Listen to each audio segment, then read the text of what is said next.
We're back, ladies and gentlemen, with the second round of the show. Oh, we got a few pictures we want to show you. This past week, well, Saturday morning, early, we went out to Rotin on the Pond at Barnes, and that is a chemical you put in the water that depletes the oxygen so the fish float up to the top. Oh. So, and what you do is you disperse it from a can into the prop wash of a motor, you know, and it mixes it up in the water. Whoa. So we got some pictures of our little outing, and I'd like to show them to you. This is my dog swimming in the pond behind my house, in my backyard. Look at him, boy. Yeah, he's swimming, he likes that. And this is Seth Lewis. Now this is on a trip we went on to Cat Island. That's how much water is in. There was like 30 feet of water in Cat Island. Cat It Island. was flooded from all those floods, you know. Sure enough. And we got a little land over there, and so Bo and I took off out there, man. And it was a nice experience. We had a good time. They were all in the swamp, out in the swamp. The swamp is beautiful. Now this is going down the Mississippi River on the way over there. We were cruising down the river. Woo. Look at them pretty ball crawfish. Oh, that's some pretty crawfish. We were cooking some crawfish we caught at my house. They were beautiful. Okay, this is our Rotin on the Pond job here, and that's Russell Miller, and I think that's HB in that other boat, and they're dispersing the chemical out of the pontoon boat. See that little pontoon boat we got? Yeah. That's Blair in the back putting the chemical in. Yeah, they are again. Now they dipping. They dipping fish out the water. As they come up, they dip them with a net, put them in the ice chest. Yeah, and we had 3 or 4 boats in that pond. Yeah. Just dipping those fish out. Dipping them out. Yeah. Isn't that pretty? Beautiful water. Yeah, yeah, it is pretty. That's HB, one of the fish we caught. Isn't that pretty? Wow, that's a beautiful one. Now this is some big old catfish. Wow. Watch the next Look at picture. that, boy. That's some big. Look at that. That's some big catfish. Huh? They had 3 of them. Look at Mate. Oh, mate. Mate's having fun. Yeah. He came with us. Sure enough. Now that's Byron on the right, Byron Briggs. That's Pat Morrow in the middle. And that's Stanley Darborn on the left. And they were all out there too, and we were cutting up and having fun. Yeah. That's HB and Mate. Mate having fun with y'all. Oh yeah, he has a good time. Good pictures, good time, good memories for the future. And you know, at the break, Steve and I were discussing whether or not I ought to read this deal I got about a country gal, and they caught her husband cheating on her. So we figured if we didn't use anything but what's on the email, it would be all right. Yeah. So I'm gonna tell y'all about this.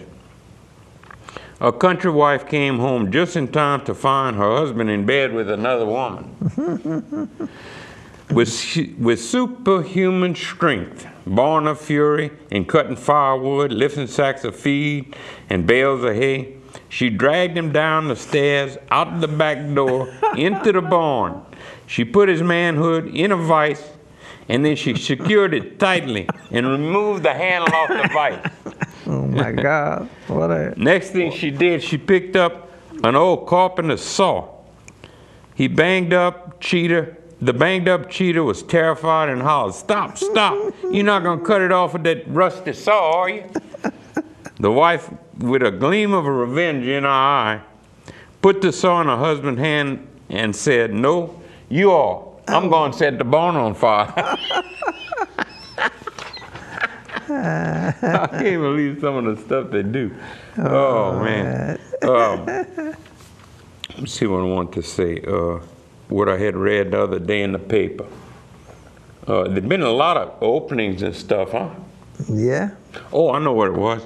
They're going to be starting that trial for those New Orleans cops said, I think they shot a black man. Huh? Yeah, something like that. So that trial's cranking off in New Orleans. Yeah. So wasn't that around Katrina?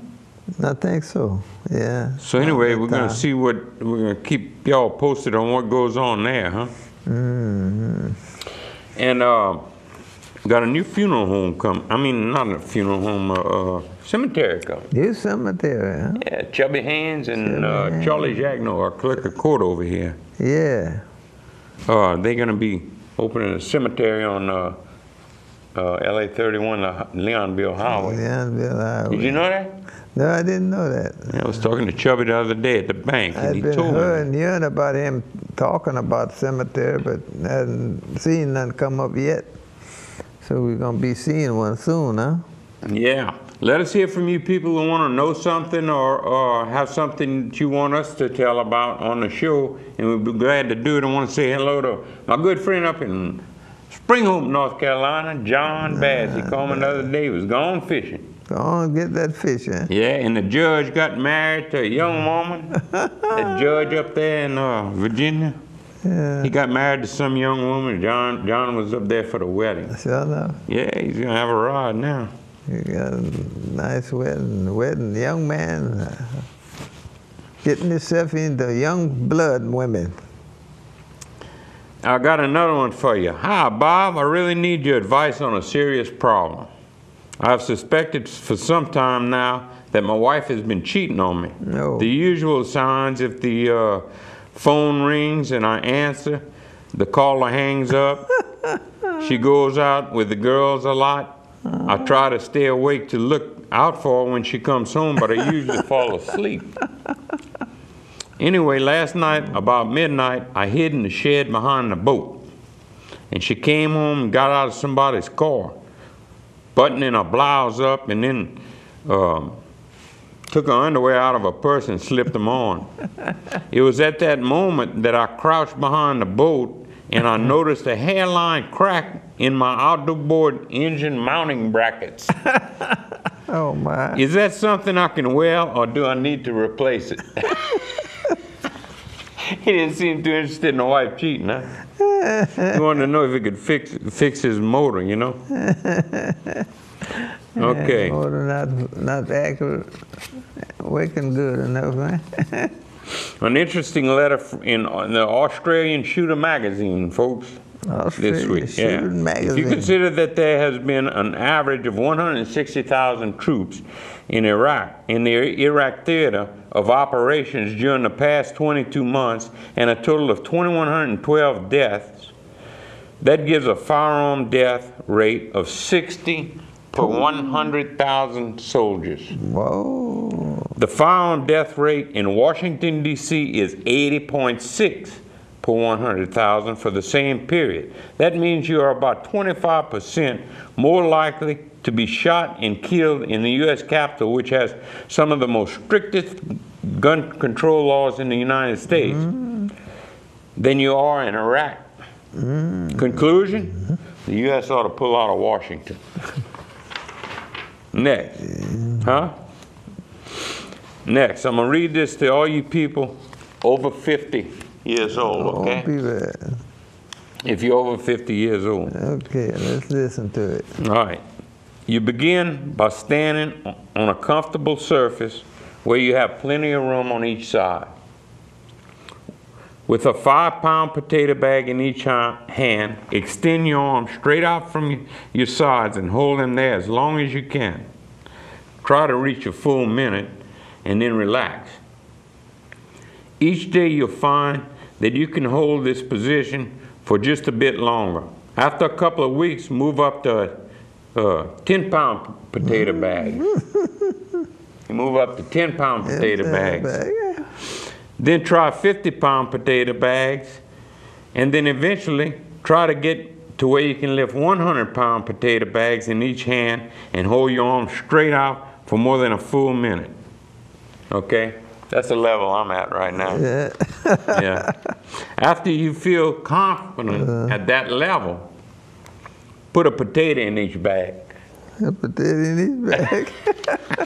He's just holding the bag up, Daniel White. He's not got no Holding potatoes the bag in there. up. Yeah. And a gas station owner in Alabama was trying to increase his sales, so he put a sign that read, "Free sex with Philip."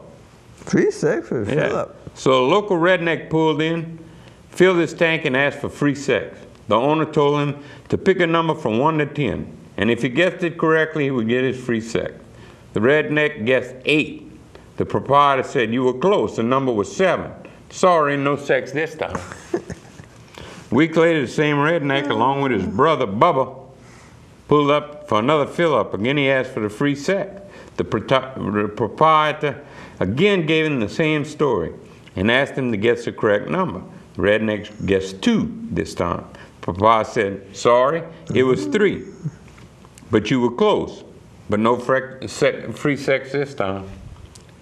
As they were driving away, the redneck said to his brother, "I think this game is rigged and he really doesn't give away free sex." Bubba replied, "No, it ain't either, Billy Ray. It ain't rigged. My wife won twice last week." And the quote of the day is, "Fathom the hypocrisy of a government that requires every citizen to prove they are insured, but not everyone must prove they are a citizen."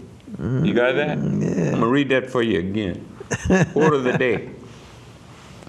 "Fathom the hypocrisy of a government that requires every citizen to prove they are insured, but not everyone must prove they are a citizen." Now fathom that. You got that? Yeah, I got it. Huh? DeJean White Insurance. Yeah, located at 634 South Union Street, ladies and gentlemen. Give us a call at 942-1983.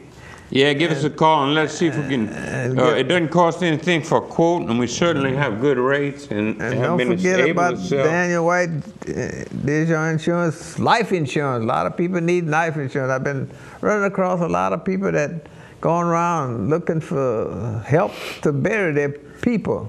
So y'all give me a call. You got burial policies, huh? Yeah, they got all kind of policies. I got some too, and I can sell y'all some that you have something to put on a barrel instead of nothing, you know. So give me a call at 942-1983. And the air times for our show are Wednesday at 7 a.m. and 6 p.m. That's correct. And Thursday at noon. That's Wednesday, Yeah, 3 times 7 a.m. a week. and 6 p.m. And on Thursdays, noon. Yeah. That's our show time. So if y'all want to lock that up in your head. Also do a little advertisement for you if you want to advertise something. Yeah, we taking sponsors now. If anybody wants a sponsorship on our show, give us a call and we'll be glad to accommodate you. That's correct. And until next week, we're going to see y'all folks. Again, and stay in the shade, ladies and gentlemen. Stay out of the heat. Bye-bye.